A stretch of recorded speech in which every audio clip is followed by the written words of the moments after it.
Commissioner, those questions are from 5, 6 years, those figures? Statistics, sorry, from 5, 6, what are they like today? Worse. Worse. Clearly, the issue is one that has, since 2005, developed to the point where commissioners in 2009 said, we've had enough. I haven't got those figures here for you. I mean, I've got figures for New South Wales, but again, there's two issues here. One, those were national figures, and secondly, the information that I put out is through Boxer. I don't like putting statistics out in the environment. It's better that it comes from the independent umpire, that's the Bureau of Crime Statistics and Research. But you can take it from me, it's worse now than it was in 2005. Why has this snowballed as an issue? I mean, people have been drinking for a long time. Yeah, sure. I think a lot of it comes back to attitude. If people believe that there will be no sanction, that it's okay to drink until you drop, you know, if that's the general mindset that's out there, well then people will say, well, if it's okay, I'm going to join in. I'm going to do it too. That's why this is not something that we're going to turn around in 5 easy steps. This is something that's going to take many, many years. There's a whole range of personal responsibilities here. There's also responsibilities that needs to go back to parents. Parents need to start educating their young people as to what happens, why they shouldn't. And certainly there's also a range of opportunities for us to educate young people. Now, these problems are not exclusively in the domain of young people, but I can tell you, most recently there was a survey that was conducted here in New South Wales, which dealt with those that were arrested and were in the process of being charged with an alcohol-related crime. And the frightening figures that came from the number of alcoholic drinks that were consumed by those individuals, the average for all ages was 14 drinks prior to the event. For the age group 18 to 25, it was 22 drinks, 22 standard drinks before they got to the point where they were involved in an altercation which led them to be in the court process. I don't know about you, but I don't know too many people that would be in real good shape after 22 drinks. This is a cultural issue. To what degree are drugs compounding this? Well, drugs are a problem, but I can tell you with 70% of all street engagements in New South Wales by police for street offences involving somebody that's either a victim, an offender or a witness to a crime where alcohol was a factor, something's wrong. This is our single biggest issue. Coroner, in reference to the point made by the Commissioner there about the huge number of drinks that people can consume, Dr. Crozier referred to trading hours, extended trading hours, very lengthy trading hours in some cases. Do you see outcomes here, tragic outcomes? In your mind, is there any justification for the types of extended trading hours that we may see in our outlets in this state? I hadn't turned my mind to it until I heard Dr. Crozier say that, but I must say that I agree with him. I can't see a justification.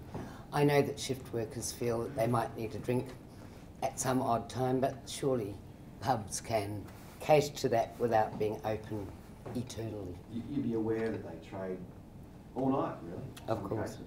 I mean, And in any case, they close in your mind? alcohol is available elsewhere, is it not? But I see people, well, unfortunately, I see dead people whose alcohol readings are sometimes 0.3 and more. And that is unbelievable. When you think that a high-range drink driving is 0.15, for somebody to have got to 0.3 and more, just extraordinary. Is it the case? I know that a lot of this focus today is on, and the Commissioner talks about this, the personal responsibility that people have. But given the sorts of statistics that we're talking about, have we got to the stage now that we need to go beyond that? We need to look at things like extended trading hours and drag them in, reform them. Perhaps we do. I think it's also, as the Commissioner has said, a question of changes of mores and of family responsibilities for their young. We seem to have let that slide a little bit. And that's not parents' fault necessarily, but there have been, as we all know, some massive societal changes over the last generation. I don't think parents or children listen to their parents as much as they used to. I know that sounds very old and middle-aged, at least, thing to say, but I don't know that the control is there as it was. Are the laws tough enough? I mean, you're exercising the laws in this courtroom. Up to a point we are. Of course, other colleagues of mine are exercising the laws pre it getting to our stage. But yes, I don't think it's the law itself that is too lenient. I think it is the general change in views. I think the thin blue line does what it can. I don't think you can legislate common sense. Probably not. Coroner, do the parents say that those sort of things to you? You know, that they thought they had control of their children.